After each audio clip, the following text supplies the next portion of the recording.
Greetings, viewers. I am Aigis, the last of the anti-shadow suppression weapons. What you see before you is a very powerful persona crafted by none other than our leader.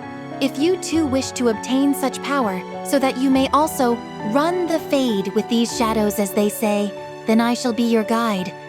But first, play my music. Oh, the journey starts from where we different steps. No one's sure what lies ahead before them. All right, let's do it.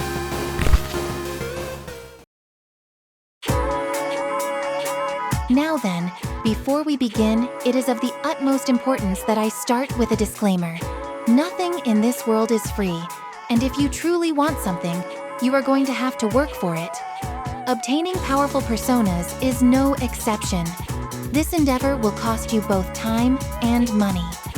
In other words, if you are a broke boy, then I am urging you to get your paper up, as they say. But fear not, for I will instruct you on how to do just that. For starters, I highly recommend obtaining the Devil Tarot card. This will double any valuable items you obtain while exploring Tartarus, allowing you to sell them for twice as much. Work smarter, not harder, as they say. This card can be acquired by defeating all the enemies behind that mysterious door on the 117th floor of Tartarus. With that out of the way, let us go over some of the more effective ways you can begin generating wealth, like with rare shadows, for instance, otherwise known as gold shadows. As their name suggests, these enemies are quite rare to come across, but you can increase your chances of encountering them by getting your fortune read by the fortune teller at Club Escapade. The atmosphere here is quite lively, I might add. What say you and me go grab a few drinks once we are finished loading our pockets, sweet cheeks? Why are you staring at me like that? Did I say something strange? Here is another tip regarding rare shadows. They can be encountered on floors you've already previously explored, and there is also no limit to how many times you can find one on any given floor.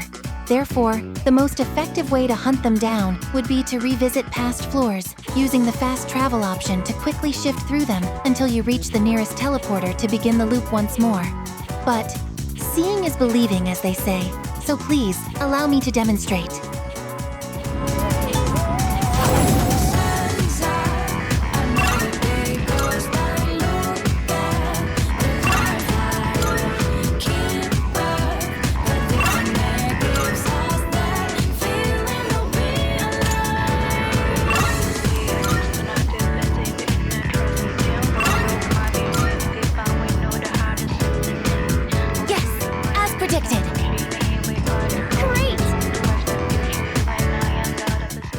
Coins dropped by these shadows will sail for a pretty penny, especially when doubled by the Devil Tarot card. But make no mistake, even these coins pale in comparison to the one dropped by him. Indeed, I am referring to Death himself, the notorious fiend often referred to as the Reaper. If you can best him in combat, you will be awarded a bloody button that sells for 100,000 yen, double that amount even, if you have the Devil Tarot card active. But if you truly intend to take on this foe, would you mind indulging my selfish request? Please, let me fight by your side. It is my duty to protect you, and I cannot do that on the sidelines. I promise I will not disappoint you.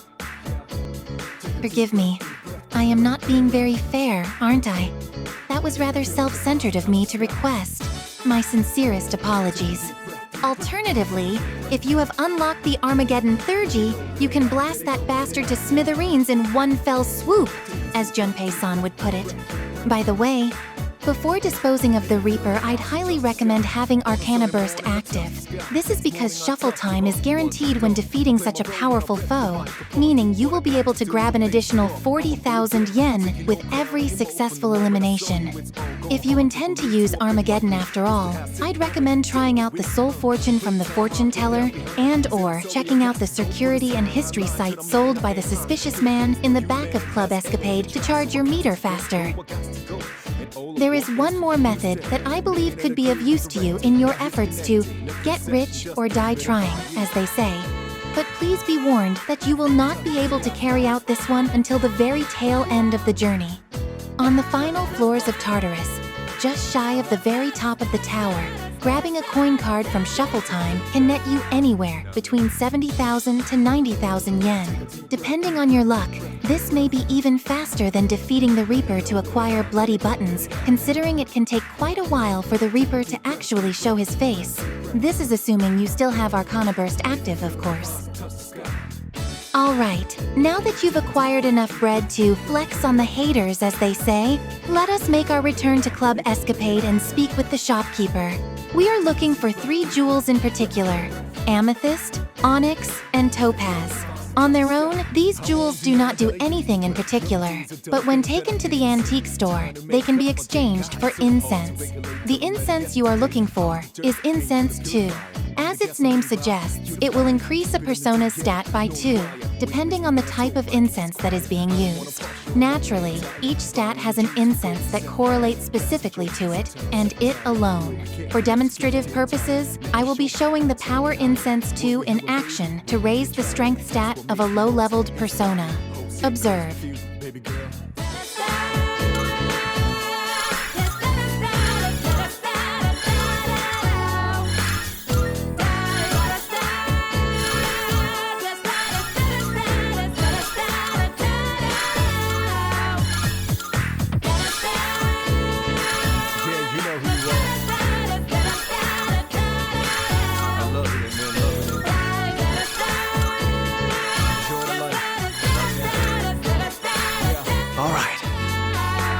There is also something else you should know about strengthening your personas in this way. Any stat gains your personas receive via incense will be passed down during fusion.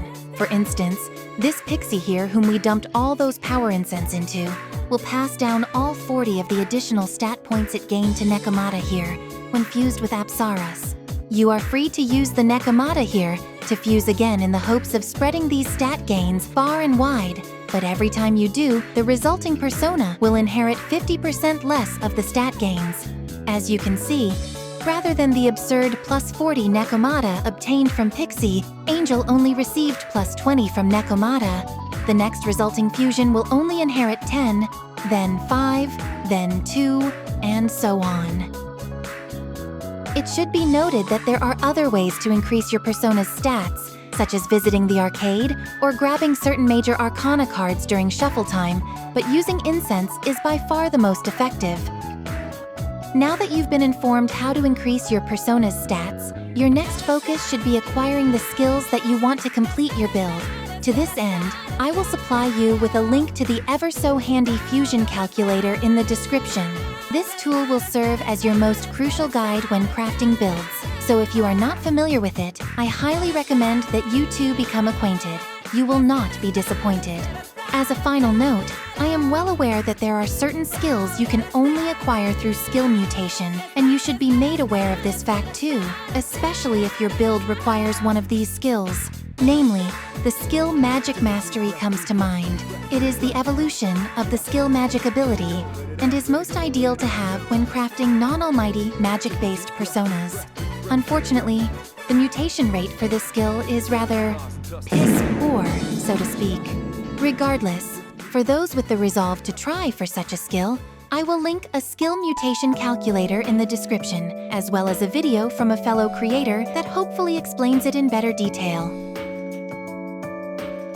And that about covers everything I wanted to go over. My apologies if I was yapping for a bit there, as they say. Was I able to succeed in helping everyone? If so, I thoroughly require head pats as compensation. Please like the video, leave a comment, and hit the subscribe button if you wish to see more. These seemingly small, insignificant acts of kindness can go a long way, you know. And remember everyone, exterminating 1,000 shadows a day is sure to keep the doctor away. Thank you for watching, and goodbye.